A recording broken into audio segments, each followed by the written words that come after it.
कहाँ गिरल झोरिया, कहाँ रे गिरल भंगिया, कहाँ रे गिरल भंगिया, कहाँ हो गिरल ना, हो कहाँ हो गिरल ना। शिव गुरु के डमरुआ कहाँ हो गिरल ना, हमरा गुरु के डमरुआ कहाँ हो गिरल ना।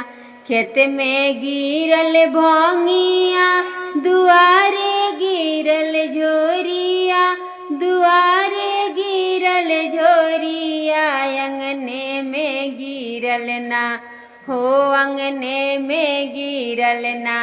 शिवा गुरु के डमरुआ अंगने में गिरल ना, हमरा गुरु के डमरुआ अंगने में गिरल ना।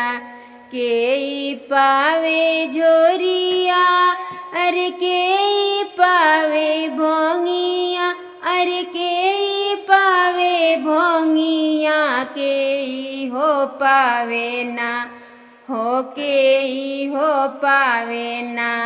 हमरा गुरु के डमरुआ के हो पावे ना, हमरा भोला के डमरुआ के हो पावे ना।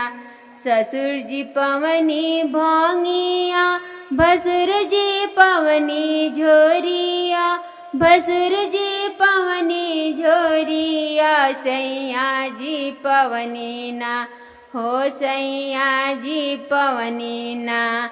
हमरा गुरु के डमरुआ सैया जी पवनी ना, हमरा गुरु के डमरुआ सैया जी पवनी ना। ससुर जी के दिहनी गुरु जी रोजी रोजी गारावा, अरे रोजी रोजी गारावा, सासू के दिहनी ना, हो सासू के दिहनी ना। गुरुजी हमारा सुहागावा, ससु के दिहनी ना।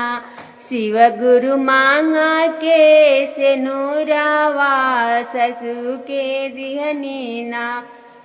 बासुर जी के दिहनी गुरुजी रोजी रोजी गारावा, अरे रोजी रोजी गारावा, गोतिन के दिहनी ना, हो गोतिन के दिहनी ना। गुरुजी हमारा सुहागावा, गोतिन के दिहनी ना। गुरुजी मांगा के सेनुरावा, गोतिन के दिहनी ना। सैया जी के दिहनी गुरुजी लामा हरि उमरिया, अरे लामा हरि उमरिया, हमरो के दिहनी ना। गुरुजी हमरो के दिहनी ना। गुरुजी मांगा के सेनुरावा, हमरो के दिहनी ना। गुरुजी हमारा सुहागावा, हमरो के दिहनी ना।